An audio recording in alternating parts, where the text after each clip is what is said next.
Hey folks, I'm here in the 2020 Aston Martin Superleggera DBS, or is it DBS Superleggera? I don't know, but it's freaking awesome. Here is the center console. Pretty nice. This is a little bit tiny for my liking, but it is still a nice touch up there. Come down here, you have your nice fancy little engine stop-start button. It is a push-button transmission. Takes about a second or so for it to engage. So if you go to pop it in park, don't just mash on the gas trying to impress someone, because it might still be in reverse. I almost found that out the hard way. Come down a little further, you have all your touch sensitive buttons here, your little butt coolers, some butt warmers. I don't need those down here in Florida. Everything here is the little touch screen, which it's a nice touch because it makes everything nice and smooth, but when those buttons go bad, or when you're trying to find them while driving, I don't know, 100 miles an hour, it's nice to have real buttons, but it's still a cool touch. This I do not care for. This is your volume. You have a volume button here on the steering wheel, that's cool, but this one here, it's not very easy to use. A little further down, you got your camera system. This is a neat touch because you have probably about $1,000 front carbon fiber spoiler, or probably more than $1,000 rear carbon fiber appliques that you don't want to mess up. You push this little button here and you get a front end view of what's going on in front of you, and you get a overhead view so you don't wind up damaging that carbon fiber. Then again, if you coming out of a parking lot, hit a little itty bitty curb, you're gonna damage the hell out of it anyways, but it's a nice little touch to have that there.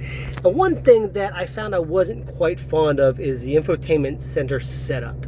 Now this is good, like I said, but this, it kind of rivals Lexus for worst infotainment interface ever. First of all, it's not very ergonomically designed. So they got the rotary wheel stuffed all the way underneath this thing. Sometimes you gotta push this rotary wheel up. You can push it down easily, but to push it up, you got to actually grab it and physically push it up from the sides. You can't just go dook. It just doesn't work that way. It pushes down. You got to actually grab it and lift it up. And this is a neat concept. This is your handwriting display. So if I were to go into my navigation system and I go down, I'm using the touchpad as this. I go to say destination. I go to destination. I can do address entry. Let's just do keyword search. Okay, now I can handwrite, you see right there, that's your handwriting. It recognizes handwriting very, very well. So I can go W-A-L-M-A-R-T.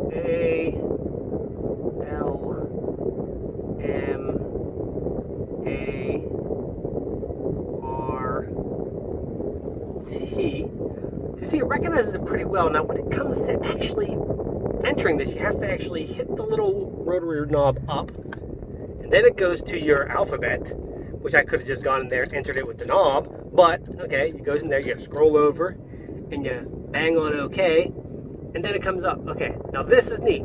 Okay, POI's in vicinity, it shows you everything. And yes, as you can see where I'm at right now, I'm in Florida, and it gives you all the Walmarts in the area.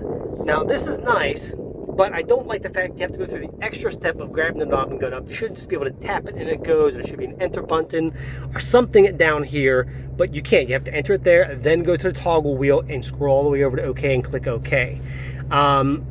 I have run into a few issues where it doesn't recognize an O. It tries to make it a 0, or you make a G and it makes it a C or a 6 or whatever. So there are some tricky ones in there. But for the most part, I'd say it's probably about 85% accurate, which is probably about 30 percentage points better than Lexus's system, but it still has its little hiccups here and there. And as I said in an earlier part of my videos on Aston Martin, it does lack Android Auto, so you are going to be using this navigation system a lot. I would expect in a $340,000 GT car that it would have Android Auto, but I do understand the fact that Aston Martin is focusing purely on saving weight, increasing power, and making this badass interior. So that's what it is with this infotainment system, and that little doodad right there and your knob there and all this good stuff happening here. So check back for some more video reviews and video features on the 2020 Aston Martin DBS Superleggera. See you later.